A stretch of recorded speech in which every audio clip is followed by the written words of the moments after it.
ട്രംപിൻ്റെ വാക്കുകൾക്ക് യാതൊരു വിലയും നിലവിൽ ഒരു ലോകവും നൽകുന്നില്ല എന്നതാണ് യാഥാർത്ഥ്യം. അദ്ദേഹം പറയുന്നതെല്ലാം തെറ്റുകയാണ്. ഇപ്പം ഇറാനുമായിട്ടുള്ള യുദ്ധത്തിൽ തന്നെ അത് എത്രയും പെട്ടെന്ന് അവസാനിക്കാൻ പോകുന്നു എന്ന് ട്രംപ് അവകാശപ്പെടുന്നു. പക്ഷേ ഇറാൻ്റെ ഭാഗത്ത് നിന്ന് തീർത്തും വിരുദ്ധമായിട്ടുള്ള മറ്റൊരു മറുപടിയാണ് ലഭിക്കുന്നത്. ഈ ഒരു ട്രംപിൻ്റെ ഈ ഒരു പരാജയം ഉണ്ടല്ലോ, അത് ഈ ഇറാൻ അമേരിക്ക യുദ്ധത്തെ ഒരിക്കലും അവസാനിക്കാത്ത ഒരു യുദ്ധമാക്കിയിട്ട് മാറ്റി തീർക്കുകയാണ്. ട്രംപ് ഇന്നലെ പ്രഖ്യാപിച്ചത് ഇറാൻ അമേരിക്ക യുദ്ധം ഉടനെ അവസാനിക്കാൻ പോവുകയാണെന്നാണ്. അതായത് എന്നിട്ട് പുള്ളിയുടെ വിശദീകരണമുണ്ട്. ഇറാൻ ആവശ്യത്തിനുള്ള എണ്ണ അമേരിക്കയ്ക്ക് നൽകും. ഇറാൻ്റെ എണ്ണ ഇനി അമേരിക്ക നിയന്ത്രിക്കും. ഹോർമൂസ് പഴയതുപോലെ സദാ എല്ലാവർക്കും യാത്ര ചെയ്യാനും അതുപോലെ ചരക്ക് ഗതാഗതത്തിനുമായിട്ട് സ്വതന്ത്രമായിട്ട് അത് ഹോർമൂസ് തുറന്നിട്ടിരിക്കും. മറ്റൊന്ന്, ഇറാൻ്റെ കൈവശമുള്ള സമ്പുഷ്ടീകരിച്ച യുറേനിയം അത് അവർ വിട്ടു നൽകും. കാര്യങ്ങളെല്ലാം ശരിയായി. ഇനിയിപ്പം എപ്പോൾ യുദ്ധം ഔദ്യോഗികമായിട്ട് നിർത്തും എന്നുള്ള കാര്യം മാത്രം നോക്കിയാൽ ഇത് ഇങ്ങനെ ഇന്നലെ ആദ്യം ഒരു പ്രസ്താവന ഇറക്കി. കുറച്ച് കഴിഞ്ഞതിന് ശേഷം മറ്റൊരു പ്രസ്താവന വന്നു. 10,000 അമേരിക്കൻ സൈനികരെ വിന്യസിച്ചിട്ടുണ്ട് ഇറാന്റെ തുറമുഖങ്ങളിലേക്ക് കപ്പലുകൾ കയറാതിരിക്കാനും അതുപോലെ തന്നെ അവിടുന്ന് പുറത്തേക്ക് വരാതിരിക്കാനുമായിട്ട്. അതുപോലെ 14 യുദ്ധക്കപ്പലുകൾ, അങ്ങനെ നിരവധി അമേരിക്കയുടെ സൈനിക വിന്യാസത്തിനെ കുറിച്ചുള്ള കുറച്ച് കണക്കുകളും പുറത്തു വിട്ടു. ഇതിനുശേഷം ഇറാന്റെ പ്രതികരണം ഉണ്ടായി. ഇറാനിൽ ഉള്ളൊരു പഴഞ്ചൊല്ലുണ്ട്, ഈ ഒട്ടകങ്ങൾ അതിങ്ങനെ പകൽ എവിടെയെങ്കിലും വിശ്രമിക്കുമ്പോൾ അത് സ്വപ്നം കാണും, അത് പരുത്തിക്കുരു തിന്നുകയാണ്. ഈ പരുത്തിക്കുരു തിന്നുന്നതായിട്ട് സ്വപ്നം കാണുന്ന ഒട്ടകങ്ങൾ ചിലപ്പോൾ ഓരോ പരുത്തിക്കുരുവായിട്ട് ഇങ്ങനെ എടുത്ത് നുണഞ്ഞ് തിന്നുന്നതായിട്ട് സ്വപ്നം കാണും. ചിലപ്പോൾ ഇതെല്ലാം കൂടെ ഒരുമിച്ചെടുത്ത് വിഴുങ്ങുന്നതായിട്ട് സ്വപ്നം കാണും. അത്രയ്ക്കേ ഉള്ളൂ ട്രംപിന്റെ വാക്കുകളുടെ പ്രാധാന്യം. യുദ്ധം നിലയ്ക്ക് നിർത്താനുള്ള യാതൊരു തീരുമാനവും എടുത്തിട്ടില്ല. യുറേനിയം കൈമാറാനുള്ള തീരുമാനം എടുത്തിട്ടില്ല. അവർ പൂർണ്ണമായിട്ടും ട്രംപിന്റെ അവകാശവാദങ്ങളെ നിഷേധിച്ചു. ഇതിനിടയ്ക്ക് പാകിസ്ഥാൻ സൈനിക മേധാവി അസീം മുനീർ അവിടെ ഇവിടെ കറങ്ങി നടക്കുന്നുണ്ട്. അമേരിക്ക പാകിസ്ഥാനിലെ അടുത്ത റൗണ്ട് ചർച്ചയ്ക്കായിട്ട് അമേരിക്ക തയ്യാറെടുക്കുന്നു. പാകിസ്ഥാനെ പ്രൊമോട്ട് ചെയ്യുന്ന ഒരു പരിപാടിയായിട്ടാണ് ഇപ്പോൾ ട്രംപ് നടക്കുന്നത്. അതിനിടയ്ക്കുള്ള ഒരു ദയനീയമായ ഒരു സ്ഥിതി എന്ന് പറഞ്ഞാൽ, കഴിഞ്ഞ തവണ പാകിസ്ഥാനിൽ ഈ അമേരിക്കയും ഇറാനും തമ്മിൽ ചർച്ച നടത്തിയത് ഒരു 5 സ്റ്റാർ ഹോട്ടലിൽ വെച്ചിട്ടാണ്. ആ ഹോട്ടലിന്റെ ബില്ല് ക്ലിയർ ചെയ്യാൻ പാകിസ്ഥാൻ സർക്കാരിന് കഴിഞ്ഞിട്ടില്ല. ഹോട്ടലിന്റെ ഉടമസ്ഥരാകെ ബേജാറായിട്ടിരിക്കുകയാണ്. കാരണം അവരെ സംബന്ധിച്ചിടത്തോളം ഇനിയും പാകിസ്ഥാൻ ഇതേ ഹോട്ടലിൽ വെച്ച് തന്നെ ചർച്ച നടത്തിയാൽ അവർക്ക് ലക്ഷക്കണക്കിന് കോടിക്കണക്കിന് രൂപയുടെ നഷ്ടം ഉണ്ടാകാൻ പോവാണ്. കാരണം 100 കണക്കിന് ആൾക്കാർ, ഈ ചർച്ച നടത്തുന്നവരെ കൂടാതെ അവരുടെ മറ്റു ഉദ്യോഗസ്ഥരെ, പട്ടാളക്കാരെ, പാകിസ്ഥാൻ പോലീസുകാരെ, ഇവരെല്ലാം തന്നെ ഈ ഹോട്ടലിന്റെ ചുറ്റും കാണും. ഹോട്ടലിൽ നിന്ന് ഭക്ഷണവും കഴിക്കും, ഹോട്ടലിൽ കയറിയിരിക്കും. അങ്ങനെ ഹോട്ടൽ അടച്ചു പൂട്ടേണ്ടത് ഗതികേടിലേക്ക് അടുത്ത ചർച്ച നടന്നാൽ ഹോട്ടൽ അടച്ചു പൂട്ടുമെന്നാണ് ഹോട്ടൽ ഉടമസ്ഥർ പറയുന്നത്. അപ്പം ഇതാണ് അവിടുത്തെ ഒരു സ്ഥിതി. ഇതൊക്കെ കാണുമ്പോൾ നമുക്ക് പലപ്പോഴും തോന്നും, ട്രംപ് എന്തിനാണ് ഇങ്ങനെ പരസ്പര വിരുദ്ധമായിട്ട് സംസാരിക്കുന്നത്? അദ്ദേഹം കഴിഞ്ഞ ഒന്നൊന്നര കൊല്ലമായിട്ട് പരസ്പര വിരുദ്ധമായിട്ട് ഇതുപോലെ സംസാരിക്കും. അതായത് ആദ്യം നമ്മൾ കേട്ടു ഇറാൻ ഇന്ത്യ പാകിസ്ഥാൻ യുദ്ധം, അതിൽ മധ്യസ്ഥത വഹിച്ചത് താനാണ്. നിരന്തരം 80 തവണ ആ കള്ളം ആവർത്തിച്ചു. ഇപ്പം അത് പറയുന്നില്ല. കാരണം പുതിയ കള്ളം കുറച്ചുകൂടെ ലോകം ശ്രദ്ധിക്കുന്നത് ഇപ്പം ഇറാൻ അമേരിക്ക യുദ്ധത്തെക്കുറിച്ചുള്ള കള്ളമാണ്. അപ്പം അത് പറയാൻ തുടങ്ങി. ചൈനയുമായിട്ട് ബന്ധപ്പെട്ട വിഷയങ്ങളിൽ കള്ളം പറയും, മറ്റ് ഒരുപാട് വിഷയങ്ങളിൽ കള്ളം പറയും. എന്തുകൊണ്ടാണ് ഇദ്ദേഹം നിരന്തരം ആയിട്ട് ഇങ്ങനെ കള്ളം പറയുന്നത്? ഒന്നുകിൽ അതൊരു PR സ്ട്രാറ്റജിയുടെ ഭാഗമാണ്. പഴയ കാലത്ത് സ്റ്റാലിൻ റഷ്യ ഭരിച്ചുകൊണ്ടിരുന്നപ്പോൾ ഫയർ ഹൗസ് ഓഫ് ഫാൾസ്ഹുഡ് എന്ന് പറഞ്ഞിട്ട് ഒരു PR തന്ത്രം, ആ തന്ത്രം അനുസരിച്ചിട്ട് നിരന്തരമായിട്ട് നമ്മൾ കള്ളം പറഞ്ഞുകൊണ്ടിരിക്കുകയാണ്. ആ കള്ളം നിർത്താൻ പാടില്ല. അതായത് ഈ അഗ്നിശമന സേനയുടെ വാഹനത്തിൽ നിന്നും എങ്ങനെയാണ് അവർ വെള്ളം ചീറ്റിക്കുന്നത്, അതുപോലെ കള്ളം പറഞ്ഞുകൊണ്ടിരിക്കുക, അതുപോലെ നിരന്തരം നിർഭയം അത് ഒന്നും രണ്ടും കള്ളം പറഞ്ഞാൽ പോരാ, കള്ളം മാത്രം പറഞ്ഞുകൊണ്ടിരിക്കണം. അങ്ങനെ കള്ളം മാത്രം പറഞ്ഞുകൊണ്ടിരുന്നാൽ കേൾക്കുന്നവർക്ക് സത്യവും കള്ളവും തമ്മിലുള്ള വ്യത്യാസം അവർക്ക് മനസ്സിലാവാതെ വരും. കള്ളം പറയുന്ന ആരാണ്? ചെറിയ ആൾക്കാരല്ല. നിങ്ങളോ ഞാനോ കള്ളം പറഞ്ഞ സമൂഹത്തിൽ എല്ലാവരും തിരിച്ചറിയും. പക്ഷെ ഒരു രാജ്യത്തിന്റെ പ്രധാനമന്ത്രിയോ പ്രസിഡന്റോ ഒക്കെ കള്ളം പറഞ്ഞാലും അങ്ങനെ പെട്ടെന്ന് തിരിച്ചറിയാൻ പറ്റത്തില്ല. അല്ലെങ്കിൽ ഇനി തിരിച്ചറിഞ്ഞാൽ തന്നെ ഇത് സത്യമാണോ എന്ന് സംശയം വരും. കുറച്ച് കഴിയുമ്പോൾ സത്യവും കള്ളവും തമ്മിലുള്ള വ്യത്യാസം തിരിച്ചറിയാൻ പറ്റാതെ വരും. ആകെ ഒരു ആശയക്കുഴപ്പം വരും.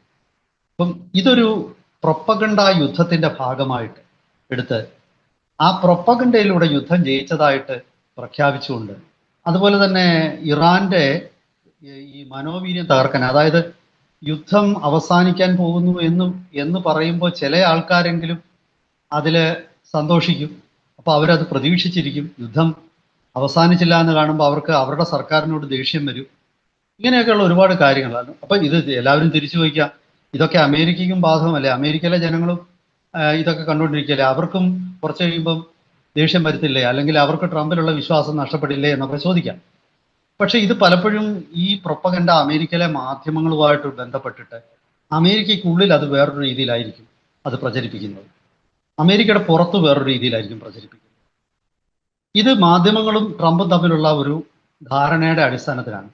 ഒരു രാജ്യത്തിന്റെ താല്പര്യങ്ങൾ സംരക്ഷിക്കാൻ എന്നുള്ള നിലയിൽ അവർ കുറേയൊക്കെ ട്രംപിന് വഴങ്ങിക്കൊടുക്കും. ഈവൻ CNN പോലെ ട്രംപിനെ എതിർക്കുന്ന മാധ്യമ സ്ഥാപനങ്ങൾ പോലും യുദ്ധ സംബന്ധമായിട്ടും രാജ്യ താല്പര്യങ്ങൾ സംബന്ധമായിട്ടുമുള്ള വിഷയങ്ങളിൽ ട്രംപ് പറയുന്നത് ഒരു പരിധി വിട്ട് എതിർക്കാറുണ്ട്. അങ്ങനെയുള്ള ഒരു, പിന്നെ അത് മാത്രമല്ല, ട്രംപ് പറയുന്ന അക്ഷരാർത്ഥത്തിൽ പിന്തുണയ്ക്കുന്ന ഫോക്സ് ന്യൂസ് അതുപോലൊക്കെയുള്ള മാധ്യമങ്ങളുണ്ട്. ഇവരൊക്കെ തന്നെ പിന്നെ 100% ട്രംപിനെ സപ്പോർട്ട് ചെയ്യും. ഇത് അങ്ങനത്തെ ഒരു തന്ത്രം. ഇനി നമുക്ക് നോക്കേണ്ടത് യഥാർത്ഥത്തിൽ ഇതിന്റെ പിന്നിൽ മറ്റെന്തെങ്കിലും കാരണമുണ്ടോ? ട്രംപ് വീണ്ടും വെടിനിർത്തൽ ഒരു 10 ദിവസം കൂടെ എക്സ്റ്റെൻഡ് ചെയ്തിരിക്കുകയാണ്. എന്താണ് ഇതിന്റെ കാരണം? ഒരു പക്ഷേ അമേരിക്കയുടെ കൈവശമുള്ള അമ്യൂണിഷൻ, പടക്കോപ്പുകൾ, അതിൽ വലിയ ഇടിവ് സംഭവിച്ചിട്ടുണ്ട്. നമ്മൾ കുറച്ച് 1-2 ആഴ്ചകൾക്ക് മുമ്പ് നമ്മൾ തന്നെ ചർച്ച ചെയ്തൊരു വിഷയമുണ്ട്. അതായത് അമേരിക്കയുടെ കൈവശമുള്ള ടോമോഹോക്ക് ക്രൂയിസ് മിസൈലുകളുടെ എണ്ണത്തിൽ വളരെയധികം കുറവ്. ആ ടോമോഹോക്ക് മിസൈലുകൾ പലതും ലക്ഷ്യം തെറ്റിപ്പോയി. ഇറാൻ ഒരു വലിയ രാജ്യം, ആ വലിയ രാജ്യത്തെ പല ഭാഗത്തോട്ടും നിരന്തരമായിട്ട് ഈ മിസൈലുകൾ വിടുകയാണ്. അമേരിക്കയെ സംബന്ധിച്ചിടത്തോളം അമേരിക്കയുടെ കൈവശമുള്ള ഡ്രോണുകളുടെയും മിസൈലുകളുടെയും ഒക്കെ എണ്ണം കുറഞ്ഞു. അമേരിക്കയുടെ കൈവശമുള്ള വെടിക്കോപ്പുകളുടെ എണ്ണം കുറഞ്ഞു. ഇറാനെ സംബന്ധിച്ച് ഒരു അഡ്വാൻറ്റേജ് ഉള്ളത്, ഇറാന്റെ കയ്യിലുള്ള ആയുധങ്ങളൊന്നും തന്നെ വിലപിടിപ്പുള്ള ആയുധങ്ങളല്ല, കോസ്റ്റ്ലി ആയിട്ടുള്ള വെപ്പണറി ഇല്ല. അമേരിക്കയുടെ മിസൈലുകളും അമേരിക്കയുടെ മറ്റ് ഡ്രോണുകൾ ഉൾപ്പെടെയുള്ള ആയുധങ്ങൾ, അമേരിക്കയുടെ വിമാനങ്ങൾ, ഇതിനിടെ അമേരിക്കയുടെ ഡ്രോണുകൾ ഉൾപ്പെടെ 35-ലധികം വിമാനങ്ങൾ നഷ്ടപ്പെട്ടു എന്നാണ് പറയുന്നത്. ഇതൊക്കെ പിന്നെ എന്താണ്, ഇന്ത്യൻ രൂപയിൽ വെച്ച് പറയുകയാണെങ്കിൽ 1000-2000 കോടി രൂപ വില വരുന്ന ഓരോ വിമാനങ്ങളാണ് ഈ നഷ്ടപ്പെടുന്നതൊക്കെ. ഇത് വലിയ നഷ്ടം അമേരിക്കയെ സംബന്ധിച്ചുണ്ടാക്കും. അപ്പൊ അമേരിക്ക യുദ്ധതന്ത്രങ്ങൾ ഒന്ന് റിവ്യൂ ചെയ്യുകയും വിശകലനം ചെയ്യുകയും അത് വേണമെങ്കിൽ അത് മാറ്റാൻ വേണ്ടിയിട്ട് ഒരു സമയം, അതായത് അമേരിക്കയുടെ പടക്കോപ്പുകൾ അമേരിക്കയുടെ സ്വകാര്യ മേഖലയിലെ കമ്പനികളെ കൊണ്ട് നിർമ്മിക്കാനുള്ള ഒരു സാവകാശം, അല്ലെങ്കിൽ ലോകത്തിന്റെ മറ്റു ഭാഗങ്ങളിൽ നിന്നും അത് സോഴ്സ് ചെയ്യാനുള്ള ഒരു സാവകാശം, ഇതിനൊക്കെ വേണ്ടിയിട്ടാണ് അമേരിക്ക ഈ വെടിനിർത്തലുകൾ പ്രഖ്യാപിക്കുന്നത്. ഇതിനിടയ്ക്ക് ഇറാന്റെ ഒരു പേഷ്യൻസിനെ പരീക്ഷിക്കുക, ഇങ്ങനെയുള്ള അവസരങ്ങളിൽ ഇറാന് ഇത് നോക്കിയിരിക്കുകയാണോ? ഇങ്ങനെ അമേരിക്ക ഒരു വെടിനിർത്തൽ പ്രഖ്യാപിക്കാൻ ഇറാൻ നോക്കിയിരിക്കുകയാണ്. അങ്ങനെയാണെങ്കിൽ ഇറാന്റെ ആത്മവീര്യം തകർന്നതായിട്ട് കണക്കാക്കി ഇറാനെതിരെ പെട്ടെന്ന് തന്നെ ആക്രമണം ഘടിപ്പിച്ച് ഈ യുദ്ധം ജയിക്കാമെന്നുള്ള തന്ത്രം, അങ്ങനെ പല രീതിയിലുള്ള വിശകലനങ്ങൾക്ക് വേണ്ടിയിട്ടാണ് ട്രംപ് ഈ ശ്രമിക്കുന്നത്. അതിനു വേണ്ടിയിട്ടാണ് അദ്ദേഹം ഈ വായടയ്ക്കാതെ കള്ളം പറഞ്ഞുകൊണ്ടിരിക്കുന്നത്. ആ വായടയ്ക്കാതെ കള്ളം പറഞ്ഞുകൊണ്ടിരിക്കുമ്പോൾ അതിൽ നിന്ന് വരുന്ന പ്രതികരണങ്ങൾ കൃത്യമായിട്ട് അവർ പഠിക്കുന്നു. അതിനിടയ്ക്ക് ഇപ്പുറത്ത് ഇറാന്റെ നേതൃത്വ നിരയെ ടാർഗറ്റ് ചെയ്ത് കൃത്യമായിട്ട് അവർക്കെതിരെ ആക്രമണം നടത്തുന്നു. ഇതിനിടയ്ക്ക് ഇറാനിൽ ആഭ്യന്തര കലഹം ഉണ്ടാകുമോ? ഇറാനിലെ ഒരു പിന്നെ ഖമനൈ വിരുദ്ധർ, അല്ലെങ്കിൽ ഇറാന്റെ ഈ തിയോക്രാറ്റിക് ഭരണകൂടത്തെ എതിർക്കുന്ന ജനാധിപത്യവാദികൾ, അവര് വലിയ കലാപം നടത്തിയിട്ട് ഭരണം പിടിച്ചെടുക്കാനുള്ള ഒരു അവസരമുണ്ടോ? ഇതൊക്കെ മറ്റൊരു ഭാഗത്തൂടെ അന്വേഷിക്കുന്നു. പിന്നെ പാകിസ്ഥാൻ എന്ന് പറയുന്ന രാജ്യത്തെ പരമാവധി ഉപയോഗിച്ചുകൊണ്ട് അവരെ ഇറാനുമായിട്ട് ചില ചർച്ചകൾ നടത്തുകയും ആ ചർച്ചകളിലൂടെ ഇറാനിൽ നടക്കുന്ന എന്താണെന്ന് മനസ്സിലാക്കിയെടുക്കാൻ ശ്രമിക്കുകയും ഒക്കെയാണ്. അതുപോലെ തന്നെ ഇറാന്റെ നേതൃത്വ നിരയിൽ ചില വിള്ളലുകൾ വീഴ്ത്താൻ ശ്രമിക്കുന്നു. നമുക്കൊക്കെ അറിയാം, ഇറാന്റെ പാർലമെന്റ് സ്പീക്കറെയും അതുപോലെ തന്നെ ഇറാന്റെ പ്രസിഡന്റിനെയും അമേരിക്ക ആക്രമിക്കുന്നില്ല, ഇസ്രായേലും ആക്രമിക്കുന്നില്ല. ബാക്കി എല്ലാ നേതാക്കന്മാരെയും ആക്രമിച്ച് കൊല്ലുമ്പോഴും ഈ രണ്ടുപേരെ അവർ വെറുതെ വിടുന്നു. ഈ രണ്ടുപേരെ വെറുതെ വിടുന്ന അമേരിക്കയ്ക്ക് ചർച്ച നടത്തണമെങ്കിൽ ആരെങ്കിലും വേണമല്ലോ. ചർച്ച നടത്തണമെങ്കിൽ ഏതെങ്കിലും നേതാക്കന്മാരുണ്ടാവണം. അപ്പോൾ അമേരിക്കയ്ക്ക് താല്പര്യമുള്ള നേതാക്കന്മാരെ വളർത്തിക്കൊണ്ടുവരിക. പക്ഷെ ഇവരെ കൊണ്ട് തന്നെ അമേരിക്ക US വിരുദ്ധ പ്രസ്താവനകൾ ഇറക്കിയും. കാരണം അങ്ങനെ പ്രസ്താവനകൾ ഇറക്കിയില്ലെങ്കിൽ അവർക്ക് ഇറാനിലുള്ള പിന്തുണ നഷ്ടപ്പെടും. ഇങ്ങനെ ബഹുമുഖമായ ഒരു യുദ്ധതന്ത്രം. ഒരു ഭാഗത്ത് ആശയക്കുഴപ്പം സൃഷ്ടിക്കുക, മറുഭാഗത്ത് അവരുടെ ആയുധങ്ങൾ റീപ്ലനിഷ് ചെയ്യാനായിട്ട്, അതായത് ആയുധപ്പുരയിൽ തീരുന്ന പടക്കോപ്പുകൾ വീണ്ടും നിർമ്മിക്കുക. അങ്ങനെ ഉള്ള ഒരുപാട് തന്ത്രങ്ങളാണ് അമേരിക്ക പ്രയോഗിക്കുന്നത്.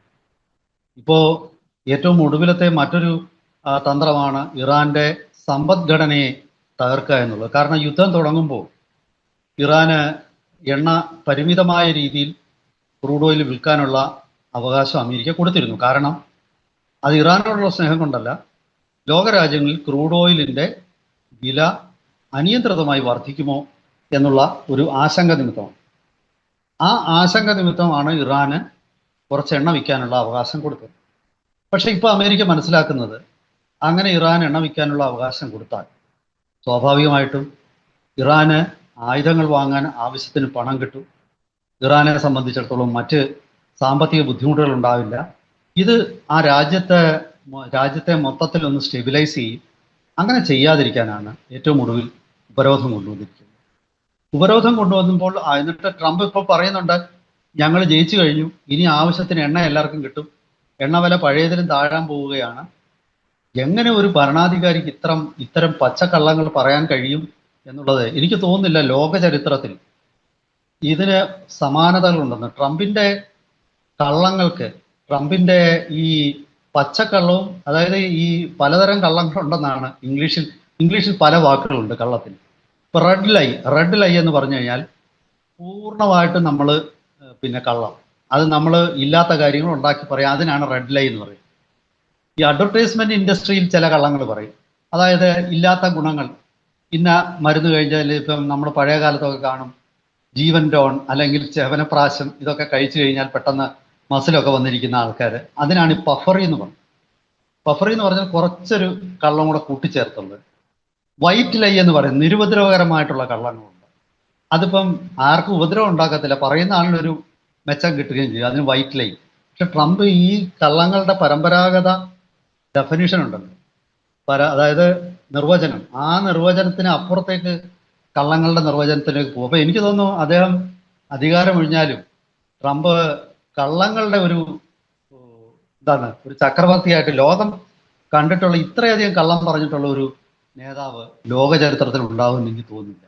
അത്ര ഒരു വലിയ തന്ത്രവും അതല്ലെങ്കിൽ ഇനി ഒരുപക്ഷെ നമ്മളിപ്പോൾ ഇങ്ങനെയൊക്കെ പറയുന്ന അദ്ദേഹത്തിന്റെ ഓർമ്മക്കേടുകളോ 83-84 വയസ്സാകുന്ന ഒരു വ്യക്തിക്ക് ഉണ്ടാകുന്ന വിഭ്രാന്തികളോ മറ്റുമൊക്കെ ആയിരിക്കാം. പക്ഷെ എന്നിരുന്നാലും ഇപ്പോഴത്തെ ഒരു സ്ഥിതി ഇതാണ്. ട്രംപിന്റെ അവകാശവാദങ്ങൾ പൂർണ്ണമായിട്ടും ഇറാൻ നിഷേധിച്ചിരിക്കുന്നു. യുദ്ധത്തിൽ നിന്നും യുദ്ധം നിർത്താനുള്ള തീരുമാനം ഒന്നും ആയിട്ടില്ല. ഇറാൻ കൈവശമുള്ള യുറേനിയം വിട്ടുകൊടുക്കാൻ ഇറാൻ തീരുമാനിച്ചിട്ടില്ല, സമ്പുഷ്ടീകരിച്ച യുറേനിയം. അതുപോലെ തന്നെ ഹോർമൂസ് തുറന്നു കൊടുക്കാൻ ഇറാൻ തീരുമാനിച്ചിട്ടില്ല. ഹോർമൂസിലൂടെയുള്ള ഗതാഗതം പഴയ നിലയിലേക്കാകും എന്നുള്ളത് ഇറാന്റെ അഭിപ്രായമല്ല. ഇതൊക്കെ ഇറാൻ വളരെ കൃത്യമായിട്ട് വ്യക്തമാക്കിയിരിക്കുന്നു. എങ്ങനെയാണ് വരും ദിവസങ്ങളിൽ ഈ പുതിയ യാഥാർത്ഥ്യങ്ങളെ ട്രംപ് കള്ളങ്ങളുടെ ഒരു പുകമറ സൃഷ്ടിച്ച് അല്ലെങ്കിൽ കൂടുതൽ ശക്തമായ മിലിറ്ററി ആക്ഷൻ എടുക്കുമോ, കാത്തിരുന്ന് കാണുകയേ നിവൃത്തിയുള്ളൂ. കാരണം വാക്കുകൾക്ക് അർത്ഥം നഷ്ടപ്പെട്ടിരിക്കുന്ന ഒരു കാലഘട്ടമായിട്ടാണ് ട്രംപിൻ്റെ ഭരണം അറിയപ്പെടുന്നത്.